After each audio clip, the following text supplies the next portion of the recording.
Mindset क्या है और अगली बड़ी चुनौती के लिए तैयारी कैसे करनी है। तो देखिए, आज हम 4 हिस्सों में बात करेंगे।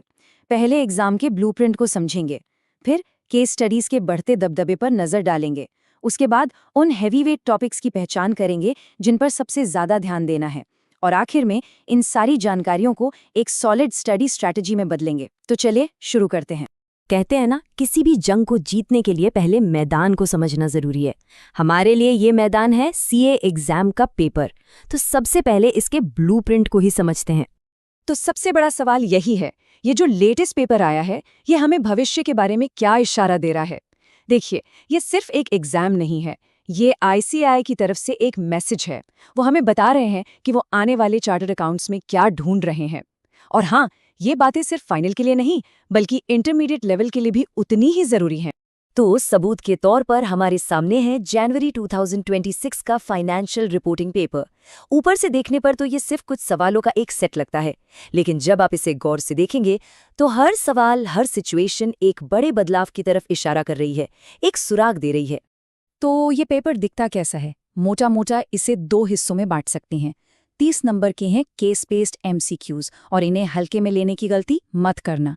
ये सीधे सपाट सवाल बिल्कुल नहीं हैं। बाकी के 70 नंबर हैं डिस्क्रिप्टिव सवालों के, जिनकी शुरुआत ही एक बड़े जबरदस्त और कंपल्सरी सवाल से होती है, जो अक्सर कंसोलिडेशन जैसे भारी भरकम टॉपिक पर होता है।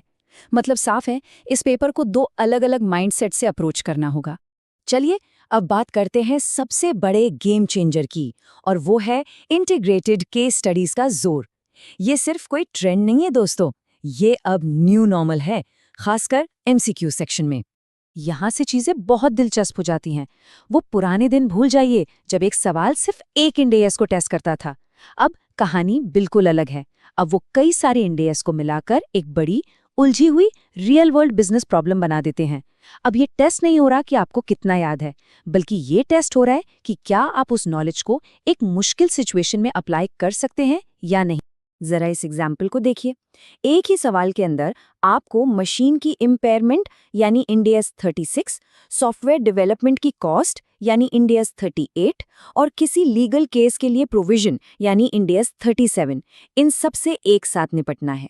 वो ये देख रहे हैं कि क्या आप अलग अलग रूल्स के बीच कनेक्शन बना पाते हैं, ठीक वैसे ही जैसे एक असली जॉब में करना पड़ता है। तो यहाँ निचोड़ ये है, सिर्फ किताबी ज्ञान से अब काम नहीं चलने वाला।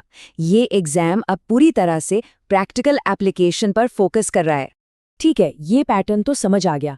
अब जरा उन खास हैवीवेट इंड एएस पर फोकस करते हैं जिनका इस पेपर में सबसे ज्यादा वजन था। देखिए, हर टॉपिक बराबर नहीं होता। कुछ टॉपिक्स का वजन दूसरों से कहीं ज्यादा होता है। बिजनेस कॉम्बिनेशंस, कंसोलिडेशंस और फाइनेंशियल इंस्ट्रूमेंट्स, ये वो टॉपिक्स हैं जो बार बार सबसे मुश्किल और सबसे ज्यादा नंबर वाले सवालों में दिखते हैं। यही है आपके हैवीवेट, वो एरिया जहां आपको अपनी ज्यादातर एनर्जी लगानी है। चलिए पहले हैवीवेट से शुरू करते हैं। इंड एएस 109 यानी फाइनेंशियल इंस्ट्रूमेंट्स। आसान भाषा में कहें तो ये स्टैंडर्ड फाइनेंशियल एसेट्स और लाइबिलिटीज की अकाउंटिंग को देखता है, लेकिन इसकी असली चुनौती इसकी बारीकियों में छिपी है। मिसाल के तौर पर पेपर से सीधा ये सवाल देखिए। इसमें ऑप्शनली कन्वर्टेबल डिबेंचर्स के लिए फाइनेंस कॉस्ट कैलकुलेट करने को कहा गया है। ये कोई थ्योरी का सवाल नहीं है, ये एक प्रैक्टिकल कैलकुलेशन से भरी चुनौती है जो आपके कॉन्सेप्ट की गहराई को परखती है। हमारा अगला बड़ा खिलाड़ी है IND-AS 103 और 110 यानी बिजनेस कॉम्बिनेशन और कंसोलिडेशन। सीधी बात, ये दोनों स्टैंडर्ड्स डिस्क्रिप्टिव सेक्शन की रीढ़ की हड्डी हैं। और इसका सबूत ये रहा पेपर का कंपल्सरी सवाल। एक्विजिशन के बाद एक कंसोलिडेटेड बैलेंस शीट बनाने की एक कॉम्प्लेक्स प्रॉब्लम।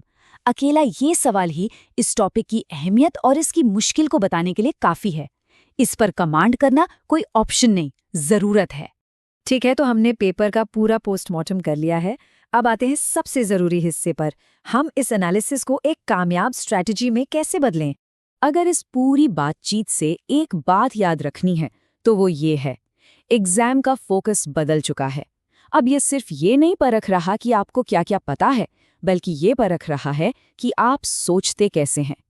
ये रट्टा मारने से हटकर एनालिटिकल स्किल्स पर एक बहुत बड़ा शिफ्ट है। तो ये रहा आपका 4 step action plan. Number 1, concept की गहराई में जाइए। हर स्टैंडर्ड के पीछे का क्यों समझिए, सिर्फ क्या नहीं। नंबर 2, इंटीग्रेटेड केस स्टडीज की जमकर प्रैक्टिस कीजिए ताकि आपकी एनालिटिकल मसल्स बने। नंबर 3, हेवीवेट टॉपिक्स पर महारत हासिल कीजिए। कंसोलिडेशन और फाइनेंशियल इंस्ट्रूमेंट्स को पहली प्राथमिकता दीजिए। और नंबर 4, डॉट्स कनेक्ट करना सीखिए। समझिए कि असल बिजनेस सिचुएशन में ये सारे स्टैंडर्ड्स एक दूसरे के साथ कैसे काम करते हैं। तो आखिर में सवाल सिर्फ इतना सा है, क्या तैयारी का तरीका एग्जाम की हकीकत से मेल खाता है? ये पेपर एक वेकअप कॉल है। ये पुराने तरीकों को छोड़कर एक नए तरीके से सोचने का बुलावा है। अब सोचने का और उससे भी ज्यादा जरूरी अपनी स्ट्रैटेजी को बदलने का वक्त आ गया है।